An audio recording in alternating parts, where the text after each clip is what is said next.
We acknowledge the traditional custodians of the lands, seas, skies and waterways from across Queensland. We pay our respects to elders past and present, for they hold the memories, traditions, the cultures and hopes of Aboriginal peoples and Torres Strait Islander peoples across the state. The Australian Curriculum Version 9 uses the terms First Nations Australians and Australian First Nations peoples in curriculum content. It also uses Aboriginal and Torres Strait Islander histories and cultures in relation to the cross-curriculum priority. Terms such as Traditional Custodians and Elders, Aboriginal peoples, Torres Strait Islander peoples, Aboriginal histories and cultures, and Torres Strait Islander histories and cultures are used here. Many schools have community education counsellors, also known as CECs, Indigenous education workers, school leaders and other key staff who may be able to discuss the appropriate terms to be used in the school environment, such as the local terms Aboriginal people prefer and or Torres Strait Islander people prefer. We're on the country of the Cubby Cubby Gubby Gubby peoples of southeast Queensland. Traditional custodians, elders and community members from the Cubby Cubby Gubby Gubby Butchulla and Waka Waka countries, the Mayor and Deputy Mayor of Gympie Regional Council, regional and school leaders and other community representatives have come together for the naming of a nearby creek.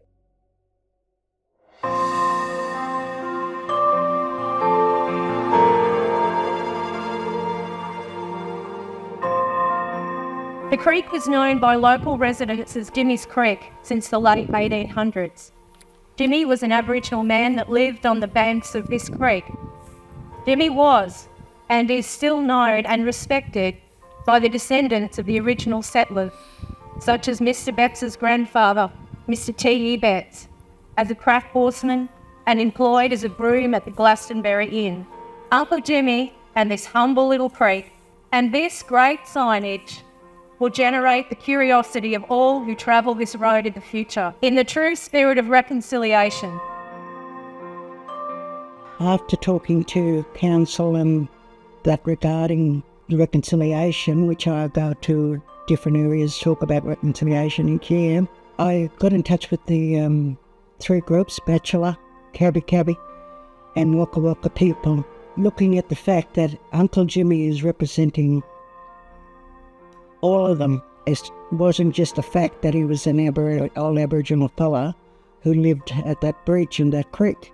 In my heart, I felt that that was the right thing to do. I represent all my old people. I was a voice for Uncle Jimmy, but not just Uncle Jimmy. It's for all our old Aboriginal people who were removed and never ever came back to country. It's not a story, it's history. And we need to recognise that. And we are here to work collectively and bring people together. We might be in local government, which is not a position of authority, it's actually a position of responsibility. We need to understand those traditional custodian values that have been in this country for tens of thousands of years and bring that into our world so that we can bring people together. We can look to work with one another and build bridges. The council supports initiatives and projects such as the naming of Uncle Jimmy Creek to promote reconciliation between Aboriginal and Torres Strait Islander people and non-Indigenous community members. Highlighting the untold stories of First Nations Australians in our community shows that First Nations histories, cultures and voices are valued.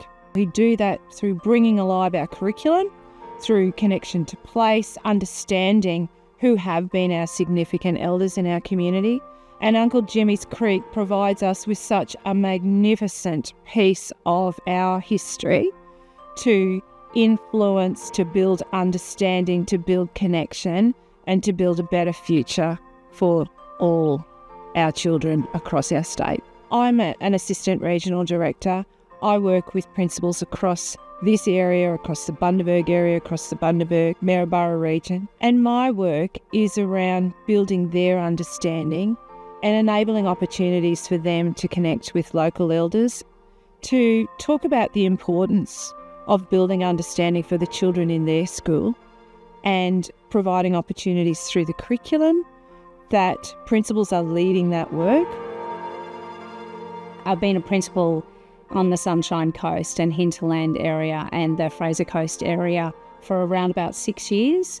And during that time, I've had a growing understanding of the relationship of First Nations people with country and place, and the importance that journeying with our kids and educating our kids about the importance of country and place is to their futures and to the strengthening relationship with Aboriginal people. The department's framework, Engaging Communities, Empowering Futures, sets out a process for engagement between schools and Aboriginal communities and/or Torres Strait Islander communities. The Advancing Partnerships Parent and Community Engagement Framework also provides a model that supports schools to enhance parent and community engagement. This segment highlights a localised context where collaboration between traditional custodians and elders, curriculum leaders and cultural advisors has deepened the understanding of country and place, and the shared history of the community.